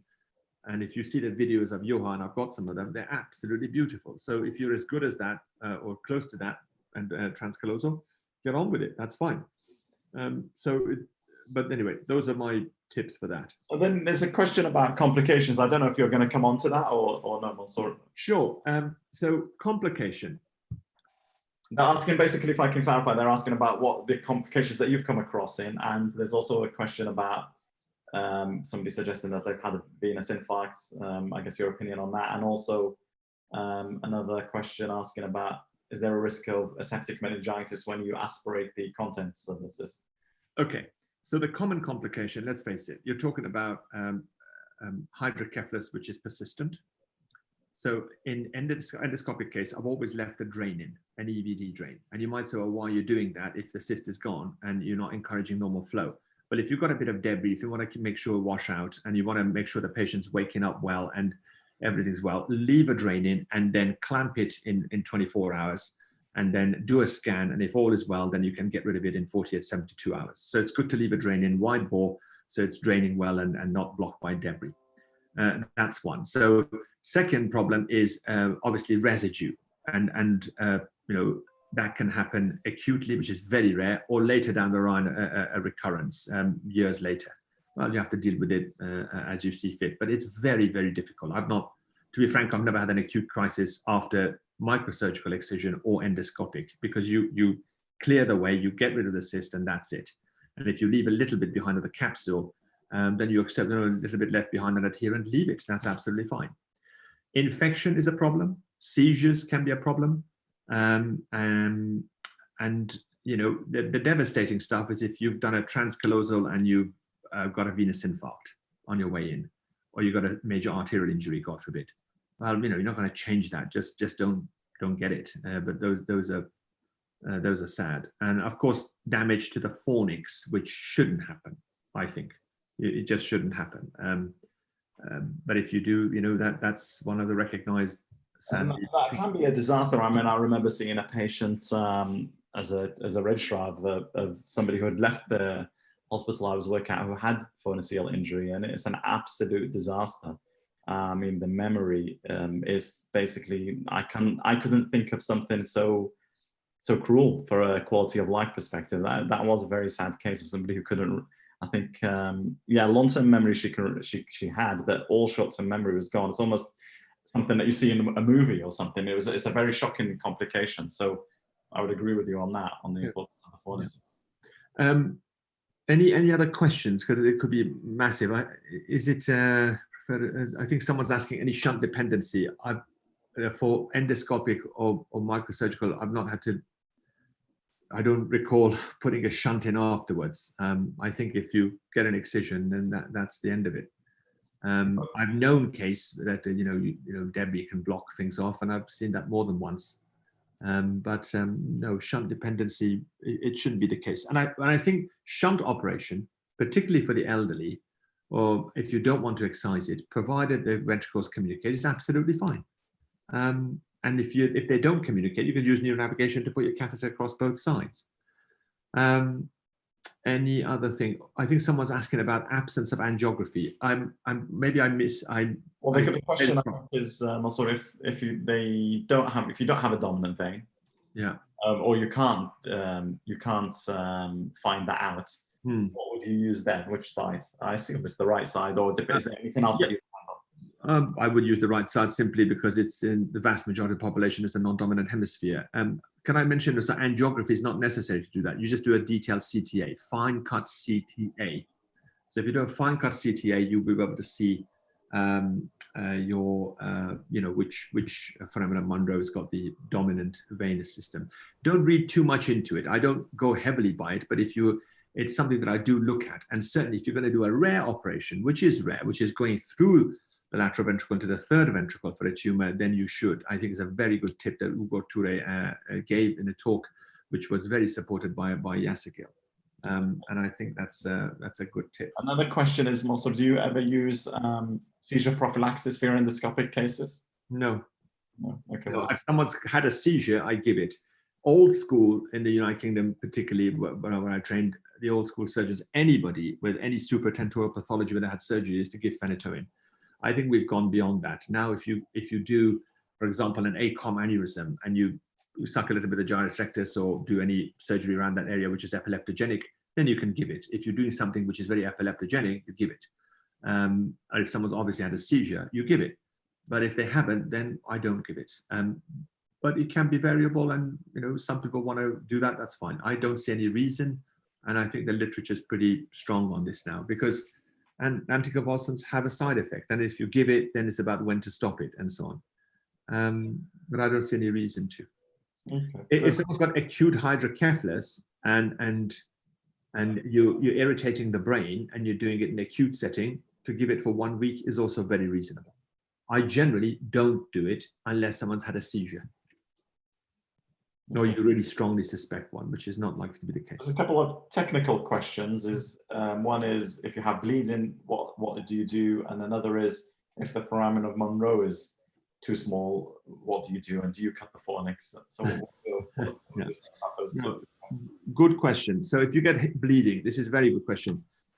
Don't panic. Keep your endoscope still, know where you are, and don't just keep moving around because you won't see anything and it's full of blood. And then, you might go into somewhere you don't want to do. Just irrigate heavily. Make sure the port of the endoscope is open, God forbid, so that you're getting what you're putting in, you're getting out. I don't use irrigation bags with pressure bags around them. Never use them because they can be dangerous. An anesthesia like it, you just get someone to just say squeeze the bag if you want to increase your irrigation or raise the height of the bag. I'm sorry that my appearance on this thing is becoming like a ghost. Can I just put some light in here? Then maybe. Yeah, you can change the background. Yeah. Yeah. Or just take the background off completely. Okay. Bear with me. It might be the light. Yeah. Go ahead, Abe. You have a question? Go ahead. Yeah. So Hello. basically, if you get hemorrhage, you irrigate, and just irrigate using Hartmann's. It always stops. From my experience, that is a dangerous thing to say in medicine, to say always, but it does stop. And there was a famous neurosurgeon from long ago. He said, "All bleeding always stops." I mean, that's true, but if it will stop. And I've had that experience with other surgeries and tumors and other stuff that we've done. And it's because that's how I was taught. And it's true, particularly bleeding after a colloid cyst. You will get this kind of, it does go red, particularly when you've got a decent capsular supply, but you just irrigate and it just slows down and then it stops and it's clear. Okay, well, I think that's clear. Let's see if there's any other questions. I think there is. No. I think someone, Benali has a question. You raise your hand. Go ahead, 8. Thank you very much, Professor, for this very nice lecture. Not a professor, but you're welcome. I have a question about posterior location of colloid cyst attached to the roof of V3. Is the flexible endoscope useful in this situation? I don't know. I've not used the flexible endoscope in that situation. And although I've used the flexible endoscope years ago, the problem with the flexible endoscope that I remember was that the view that you get through the flexible endoscope is not very good because the lighting system and the camera are just not as good as a straight scope. And I know people talk about the flexible endoscope very fondly, particularly for doing aqueductal procedures and anything into the fourth ventricle, even sucking out blood and doing evacuations. I think it's about what skill set you have and how comfortable you are to use it. I don't have experience with that. So I always use the rigid scope. But the benefit of the rigid scope is that you can change it to a 30-degree scope and see better, or even a 70-degree one to look further back or in front. But I don't know about the flexible one. I'm sorry. Thank you very much. No problem. Okay, there's more questions in the chat if you want to ask them, Vahid. If you look them over and see which ones are important to you. Well, I think we've covered all of them. I summarized some of them all in one. Okay. There is actually anything else. I mean, there's a lot of compliments for a very clear teaching session, and I thought it was as well. So yeah, very interactive. You guys did great. Good videos. No, but I mean, we can show more, but I think probably everyone's a bit. Well, it's good teaching. I think it's great teaching. If I was a neurosurgeon, I'd want to get more. Maybe we'll do another session on it, and I'll show you some more videos, endoscopic and open. Okay, that's fine. Yeah, I think it's good not to overload as well. I agree with Mansoor. I think they were good tips. It's a good sort of how you do it, and I think that's a good starting point. Okay. And as I mentioned in the beginning briefly, I think we'll be doing regular ones, and on Saturday, Mansoor, you'll be doing Chiari. Is that right? Yeah, I think there's some really. I'm passionate about Chiari. I know it may appear a bit, and I'd love to have a nice session with Akhtar. I think he'll come on. He'll do it. Well, we had a good set. He was our guest in Birmingham for the Chiari meeting, and Graham Flint and Marcus Studley and Andy Broadbelt and Paolo Bolognesi are all there, and I think they'd be fantastic people to have here for this discussion. Well, we talk to them every day. Yeah, well, it'd be an honor. Yeah, great. Okay, I'll keep that in mind. No problem.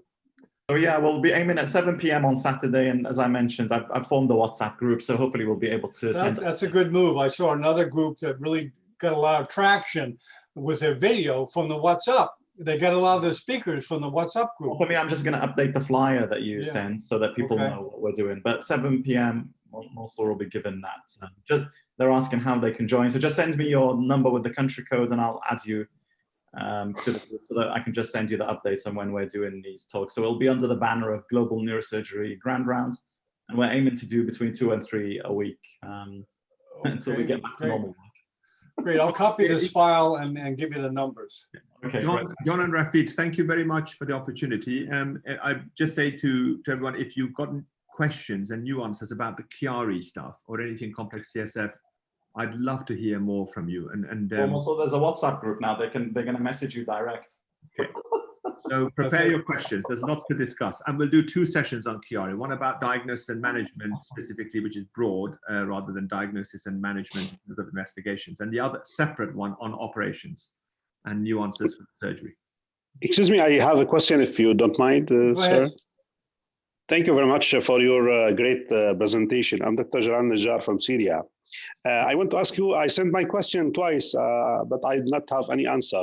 How many cases you have it in endoscopic way, and how many cases you choose transcallosal approach for? I've counted 26 in my series, which is not a lot, but it's more than vast majority because they're not common operations. And the last 11, all endoscopic. I haven't done one for some time because you've got to get the cases. Now that I've done endoscopic, because of how I was persuaded, because of, as I mentioned, 2 great names to you, I think Graham Flint and Peter Gann, when I was in Birmingham, I've switched over to endoscopic, and I wouldn't hesitate endoscopic because I do other stuff endoscopically. I'm very comfortable with it. And I think really the point I would make about choice of surgery is very much, to do with your own preference and expertise. So if you get really good at one way, let's say transcallosal, then do that. But be really good at it. And if you're going to get endoscopic, do that, fine, because they both have clear merits and advantages. At transcallosal, you don't go through cortex, let's face it. Chance of seizures and epilepsy is much less. And it's a lovely, beautiful, elegant operation. But, if you, with an endoscopic, they're sitting up talking to you in recovery. Okay, very rapid, very quickly, even with following acute hydrocephalus. So that was the big attraction, that I can make a bar hole, do what I need to do, and then get out and have a good result. So yeah. That's what I want to tell you. I have been working with endoscopy since 1995. And Wonderful. I have, it's very rare cases for colloid cyst, but I have endoscopy cases, about 32 cases. Wonderful. It is published with Professor Osama Al-Mifti in his famous book, Controversy on Neurosurgery. Mm-hmm. So I did the chapter for the endoscopy, and he did the chapter for transcallosal. Actually, now the total excision and total cure become more acceptable by endoscopy when you take it all with the capsule. This made the recurrence is very, very low, and this makes the complication also very low. As you told told us, after 1 or 2 days, the patient will be out of in the ward, in the hospital, without ICU, without any complication with the bridging veins and injuries to the veins or the cortex and the most important thing is that whenever you did the colloid cyst with the endoscope, all the people attack you that you will not see the point of the origin of the colloid cyst in the roof of the third ventricle. And this is true, but this is on all approaches, you cannot see it because you enter from Monroe, the same approach. So still the endoscopic is minimal invasive and more safe. Dr. Najjar, it's an honor. Everything you say I agree with, but I think we want to also assess why these patterns keep happening in neurosurgery and other things. And one of them is, people get stuck to their own ways, and people think that maybe perhaps their opinion is what matters more. And it's a bit like persuading someone to do endoscopic pituitary surgery when they've been doing it open microsurgically for years. But you've got to respect people. We all do that. If they're really happy doing that and they get good results, carry on. Yes. But there's no doubt, with the passage of time, that developing a new skill set with better technology and traveling and seeing and watching each other's videos and sharing experiences can be very persuasive. And then you realize something, a greater truth, that, hey, maybe I am not as great doing this, but someone else is. And you respect their approach because they're clearly getting good results, and you can see the videos and you can see the patients are doing well. But at the end of the day, in our hospitals and in our settings, when patients come to us, we've got to offer the best we can. But to keep an open mind to say, constantly things change. For example, something that you may be aware of more is that you've got different types of scopes, obviously. You've got ones with wide bore, the Bibron Esculap one, which has got different access ports, and you can do a lot more surgery with that. Now, that has got a much wider bore to put in for this kind of surgery, and you can do a lot more with it. You can bipolar, dithermy, cut, and all these things at the same time. Do you need to use such a big scope for this? There will be a big controversy. I would say you don't. I can just put a small otoscope in or an Oi Handy Pro, get the same result from a small hole in the brain, So there is a lot more nuances about it all, but I think it's respecting opinion and going by evidence and good science, and knowing that, there's a lot of opinions out there and different skill sets and new technology, and to be respectful of other people's results and learn from them. Yeah, yes, I'm agree with you, but nobody can speak about the transcallosal. It's very safe, as Juha Ernest-Nemi, who did the basilar aneurysm within 45 hours, 45 minutes, and he's very famous on this. So it should be considered for other, not in special hands, not in my hands, in other hands. This be considered. I agree, and I worked with Johan. It was an honor, and to watch him and assist with him do MC aneurysms in 15 minutes and basilars under 30 minutes. Yes, and some complex stuff was wonderful, and you learn so many tips. And it's not about speed. In fact, there's one thing that surgeons shouldn't do and believe in, and that's the word hurry. But he was comfortable and done so much. The principles were so fluent that it just went at a lovely pace. I, for example, remember the thing that shook me was I kept thinking, how are you going to just get this collocyst out with a scope, when I saw Graham do it first? And when he was kind of pulling and tugging and rotating, and then when it came, and then there was this surge of blood, and he took it out and just carried on irrigating, and then I saw it all clear up. I was like, wow. So it's different to what I expected. I was told you must take the supply and must make sure the capsule is cut and make sure there's no bleeding and so on and so forth. But when I saw it's a different field really in an intraventricular with CSF all around it, and how easily the bleeding stops, particularly from very small capillaries and veins, then I was like, I was moved. So yeah, it looks sometimes unelegant because you're not cutting something necessarily, you're just pulling and tugging, but it works. Yeah, thank you very much. Thank you. No problem. Yeah, by the way, Yuha will probably be around next week. Oh, it would be an Great. honor. It'd be an honor. Yeah, yeah. You know we're gonna have a popular panel that week. I would love to just listen in even. That would be great. Thank you. Yeah, okay. Well, if there's no more questions, should we call it a day? Sure. Yeah, Sure. thanks very much, Mansoor. I think that was great. Like I said, Thank you, John. Thank you, Rafi. Thank you, everybody. Thank you. Thanks and for we'll the do opportunity. it again on Saturday, John. Okay, very Thank good. you, thank you very much. Thank you, gentlemen. Thank you very much. Bye-bye. Bye-bye. Thank you. Bye-bye. Okay, great, great. That was great. You know, All neurosurgery, but Okay. the bottom line is how we deliver it, and it's going to be the basics and then tips and step-by-step guide of how Okay. to do surgery. So it's useful for people coming up in their training, people starting out, as in that's where we're going to pitch it. So it's helpful on the daily basically. okay. Yeah. Very good. Very good. Okay. Okay, great, excellent. We'll have it edited, take a few days.